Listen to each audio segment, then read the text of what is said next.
Thierry m'a demandé de réfléchir sur un sujet qui pouvait nous concerner tous et me concerner en particulier. C'est comment et pourquoi le fait d'apprendre que j'étais surdoué a changé ma vie. Je suis parti du postulat et du livre de... Je suis parti du livre de Jeanne Siofachin pour étayer mon propos. Alors, l'intelligence ne fait pas bon ménage avec le bonheur, les surdoués encore moins. Trop intelligent pour être heureux, titre la psychologue Jeanne Siofachin dans son excellent ouvrage consacré à ce sujet. Mais il serait trop réducteur de se contenter d'aphorismes. S'il est vrai que des personnes simplistes ont plus de chances d'être heureux, il y en a aussi qui ne le sont pas. S'il est vrai que les gens intelligents ont une vision plus complexe de la vie, le bonheur ne leur est pas interdit. Par ailleurs, mais c'est un aparté, le bonheur n'est pas une fin en soi. Il s'agit plus d'une illusion qui parfois rassure et souvent frustre. La capacité à vivre intensément l'instant, surtout quand il s'agit d'un bon moment, l'est davantage. Surdoué ou pas, on a tous l'aspiration, consciente ou non, à être dans l'ici et le maintenant, avec la sensation d'être axé par rapport à soi-même et à son environnement. Il s'agit là du bien-être, mais cela, le surdoué n'est pas constitué pour le ressentir. D'où l'impérieuse nécessité de changer. Encore faut-il en avoir conscience, nous y reviendrons. Disons que les personnes qui ont une conscience supérieure ont fondamentalement et intrinsèquement des difficultés à se contenter de la vie, telle qu'elle est, car ils perçoivent à tout moment sa fragilité et sa perplexité. Être surdoué, c'est non seulement être doté d'une intelligence supérieure, mais aussi d'une sensibilité exacerbée, ce qui fait que l'individu est sans cesse en décalage avec les événements et les personnes qui l'entourent. Il y a un problème d'ordonnancement des idées et de cohérence entre les pensées elles-mêmes qui se chevauchent et se bousculent, et entre les pensées et les actes, notamment la parole. Quant aux sentiments, ils sont encombrants, bien souvent exacerbés ou à l'inverse refoulés. Rapide, précurseur, original, anticonventionnel, voire avant-gardiste et extra-lucide, il est paradoxalement incompris. Il gêne, il n'est pas à sa place, ni pour lui ni pour les autres. Il intervient à contre-temps et à contre-courant. Il parle trop ou pas assez. Sa perspicacité est perçue comme une agressivité. Il se replie alors, meurtri, seul, avec le fardeau de son cerveau qu'il n'arrive pas à mettre à profit. Son intelligence devrait l'aider, c'est lui qui la dessert. Parce qu'aux yeux des autres, il ne s'agit pas d'un surdoué, mais souvent d'un inadapté, d'un dérangé, voire d'un dangereux. Et à ce moment-là, dans ces cas-là, c'est la double peine. Une intelligence dont on ne sait que faire, le regard de l'autre qui insiste au conformisme, le seul moyen d'être aimé pour un surdoué qui s'ignore finalement, le conformisme. Le meilleur moyen aussi de perdre son identité. Un surdoué qui s'ignore réfléchit beaucoup et trop, beaucoup trop pour être exact. Agit, s'agite, beaucoup plus que les autres et prend aussi beaucoup plus de coups. Au sens propre comme au figuré, puisqu'il ignore ou maltraite son corps. C'est le moyen pour le mental de montrer sa supériorité. Il est difficile, voire impossible pour un surdoué de concevoir son être comme un tout.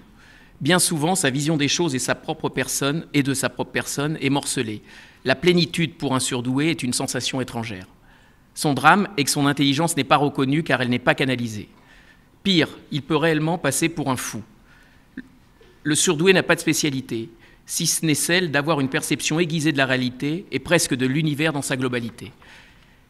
Il a plus conscience que les autres qu'il en fait partie, d'où une tendance aussi à se confondre avec lui, d'où un sentiment de surpuissance, complètement euphorisant, presque addictif, mais tout aussi stérile et destructeur.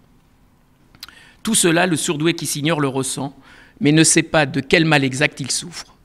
Pourtant, il a des symptômes. Il est très angoissé, a des tendances paranoïaques, voire hypocondriaques. Il se sent à la fois seul et envahi.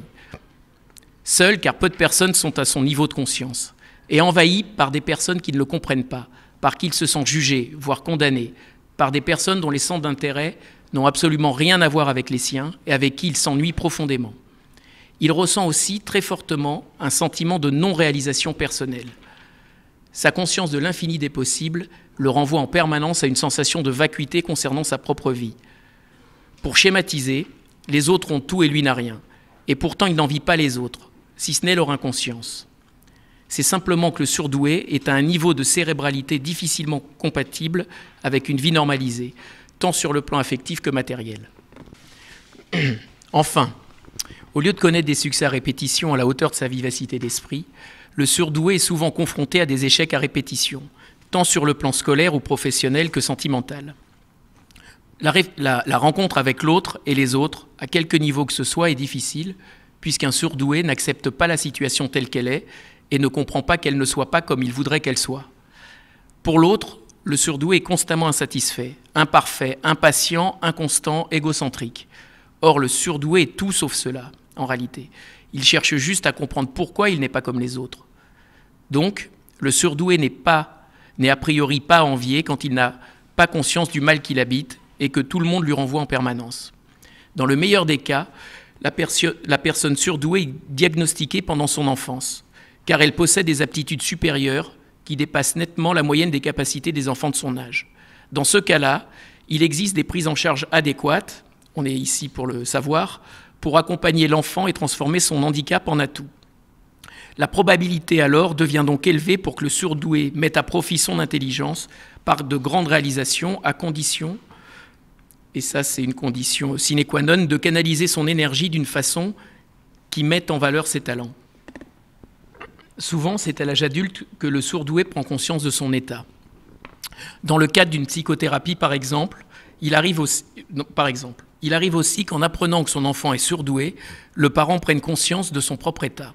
C'est effectivement un phénomène prouvé, l'hyperintelligence peut être héréditaire. Il faut avouer que le phénomène est pris bien plus au sérieux qu'auparavant.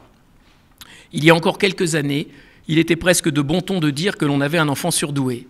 C'était oublier que cette intelligence supérieure engendre des souffrances insupportables.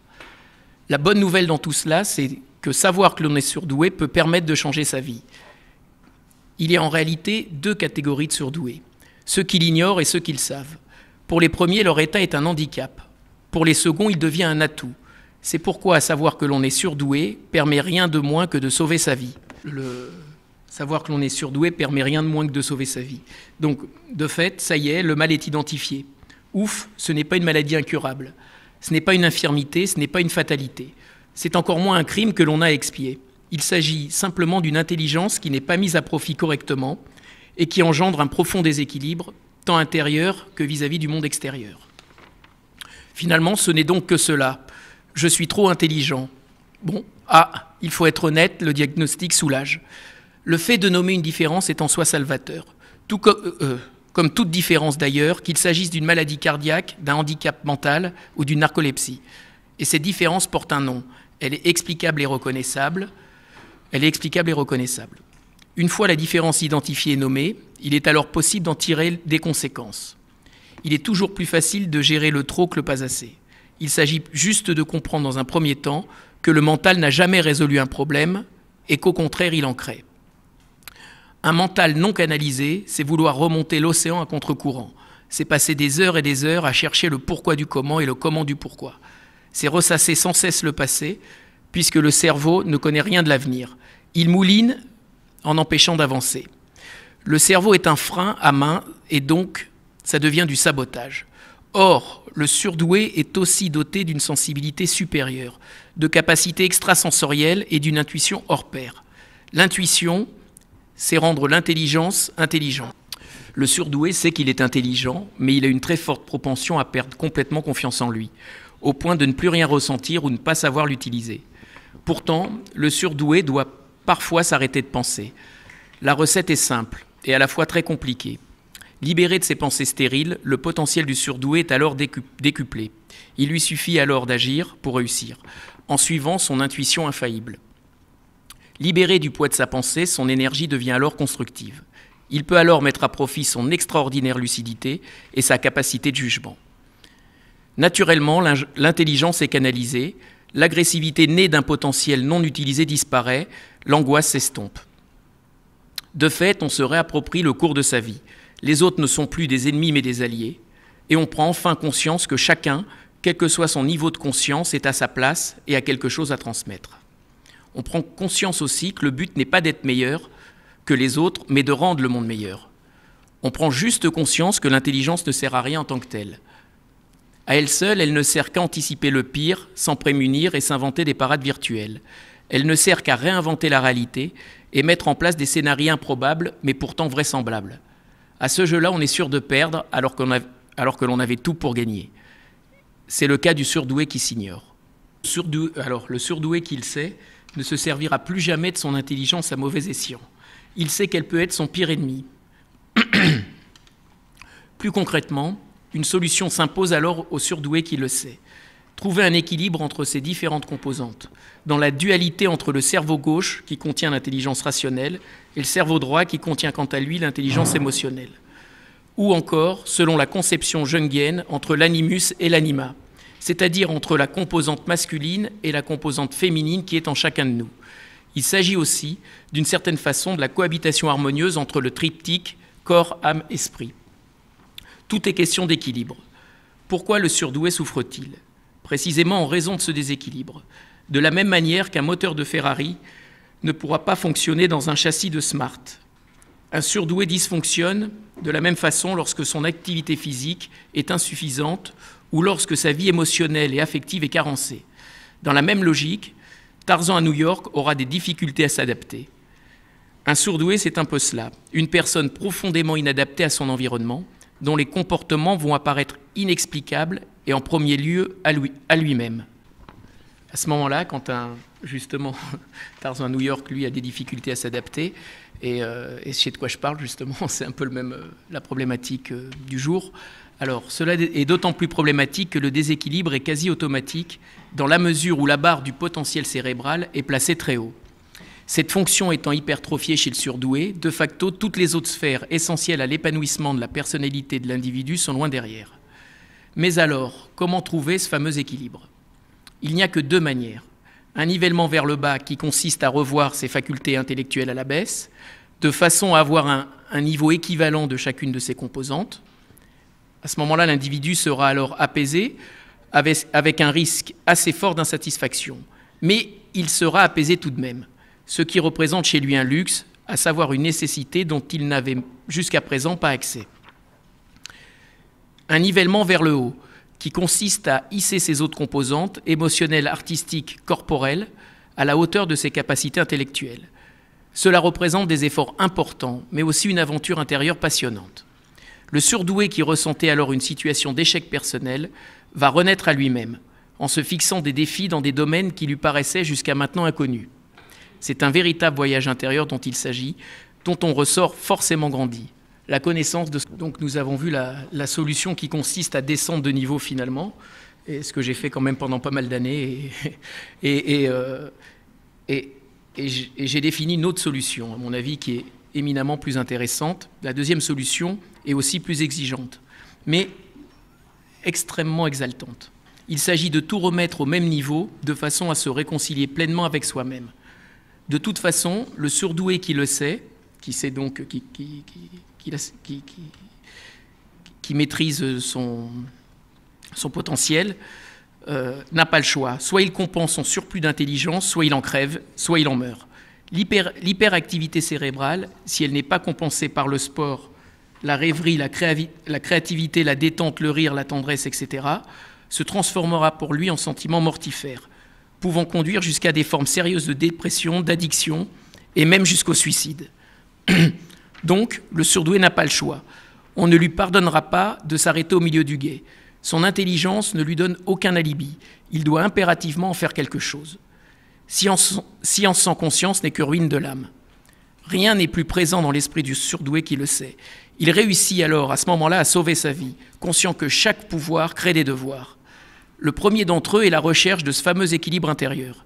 Cela passe donc par des explorations de domaines jusqu'alors complètement inconnus, et très souvent par un nouveau rapport au corps, un nouveau rapport aux autres, et une place nouvelle laissée aux sentiments non guidés par les dictats du mental, qui jusqu'alors les anesthésiaient de peur de souffrir encore plus.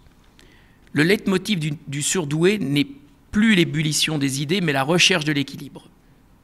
Aussi, il lui arrivera l'impensable, de s'asseoir dans un parc, de regarder les gens passer et de se surprendre à ne penser à rien, d'être aimable et indulgent avec les mêmes qui le persécutaient, de prendre un livre, de le lire vraiment, de passer du temps avec ses enfants et de se sentir bien dans son rôle d'adulte. Il ne maltraitera plus son corps, victime d'un mental surpuissant. Dans l'affaire, tout le monde sera gagnant. Dans le concours de la surpuissance, encore une fois, tout le monde est perdant. Comme un animal, le corps est progressivement apprivoisé et deviendra notre meilleur allié. Ce corps qui fut si longtemps étranger à soi-même. Progressivement, les choses se mettent en place. Le surdoué intelligent est celui qui a compris que le cerveau n'était pas seul à décider. Le surdoué qui le sait peut alors se prendre pour Prométhée et rendre le monde vraiment meilleur. Non, le surdoué n'est pas condamné à souffrir. Oui, le surdoué peut faire des petits miracles, à condition d'avoir trouvé son équilibre intérieur. Il sait mieux que quiconque où se trouve le chemin à prendre, où se trouvent les pièges, où se niche le salut de chacun. Un surdoué qui le sait devient humble, lui qui passe si souvent pour arrogant. Il sait que l'intelligence est une donnée, une question de gène, de chance, que c'est ni une bonne ni une mauvaise chose en soi. L'intelligence est un handicap si on n'en fait rien, comme la beauté d'une femme ou la jeunesse d'un corps. Combien ont raté leur vie en se réfugiant derrière un sésame qu'ils croyaient éternel? Ça, c'est avant de rencontrer Thierry Brunel. C'est comme être le fils d'un homme illustre. L'obligation de réussir est la cause de nombreux échecs, comme justement, surtout pour les personnes qui ont une influence parentale, une ombre. Il n'y a qu'une obligation qui vaille, et celle-là est valable pour tous, réussir sa vie. Le surdoué n'est pas condamné à la rater. C'est souvent quand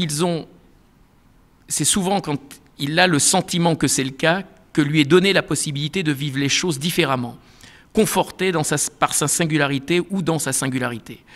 Les surdoués ont besoin de toucher le fond pour atteindre des sommets. Ils portent en eux cette capacité à se transformer, à se rapprocher au plus près des lois de l'univers qu'ils perçoivent mieux que quiconque. Tout cela, à condition d'accepter toutes les composantes qui existent en eux, et cela s'appelle la sagesse. Elle permet donc aux gens surdoués d'être en paix, et je rajouterai une option, parce qu'être en paix, ça sert pas c'est bien, mais je pense que l'option que je rajouterai, c'est simplement une recherche du bonheur, et à ce moment-là, peut-être d'être heureux, quand on est surdoué. Moi, j'ai relaté ce que j'ai essayé d'exprimer par des mots un peu structurés, par une structure de structurer ma pensée sur ce que j'avais vécu, en ne sachant pas que je pouvais éventuellement avoir une certaine capacité intellectuelle ou justement être doué de douance, j'ai envie de dire. Voilà. Ce qui veut dire que j'ai eu une vie extrêmement difficile dans mon entourage, qui m'a conduit à divorcer à 2 reprises, et je pense que dans ces divorces, il y avait une part de non-maîtrise de l'autre, et cette part de non-maîtrise de l'autre, c'est simplement qu'à partir du moment où vous avez un décalage intellectuel tel, il faut mieux être ensemble avec quelqu'un qui vous corresponde que quelqu'un qui ne vous corresponde pas. Ça paraît être un poncif, une évidence, mais en réalité, ça peut créer de tels traumatismes qu'on peut à un moment donné se demander si ce n'est pas soi qui vous pouvez penser que voilà, on a du mal à se remettre en cause parce que tout l'entourage vous répète systématiquement qu'il faut faire une analyse, que vous êtes malade, que vous êtes et ça peut prendre des proportions extrêmement graves. Dans mon cas, ça a pris des proportions très très graves. C'est-à-dire que au bout d'un moment, vous êtes face à un mur, puisque vous-même, vous n'avez aucune réponse. C'est ce que j'ai essayé de traduire dans ce document. Et vous voyez votre vie systématiquement en noir. C'est-à-dire qu'il n'y a plus aucun... en fait, vous pensez que le soleil ne brillera plus jamais. Voilà.